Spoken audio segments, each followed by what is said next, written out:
Yeah. Rick came to see me in a play, and I had seen Slacker, and I knew exactly who he was,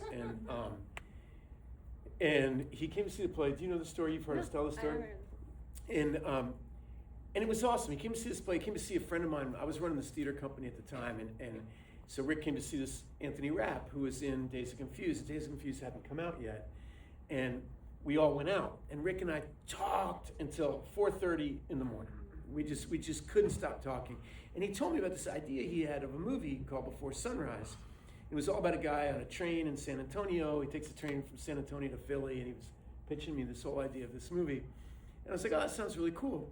And about a week later, I got it in the mail, because it sounds very romantic, but he actually walked me to my door. But we didn't kiss, but whatever, yeah. And but it was just, it was what we were doing. We were just talking all night long.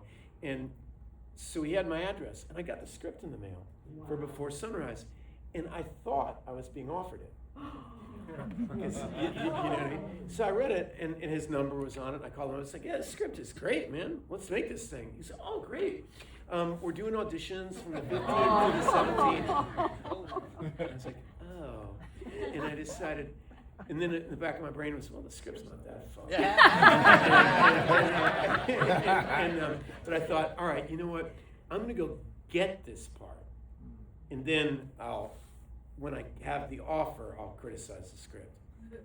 And so I auditioned like 7 times in the course. Yeah, I remember actually, because they were, the scenes, it's a Linklater film, so the scenes are absurdly long. And I was wearing Converse high tops.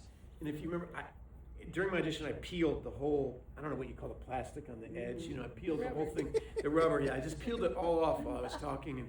And somehow he thought that was interesting, so I got the part. And he called me up, and he's like, yeah, man, I really want you to do that. And I said, well, all right, it's good, because the script has a lot of problems. And he was like, all right, you want to talk to me about them? And I said, sure. And we went, and we made, Just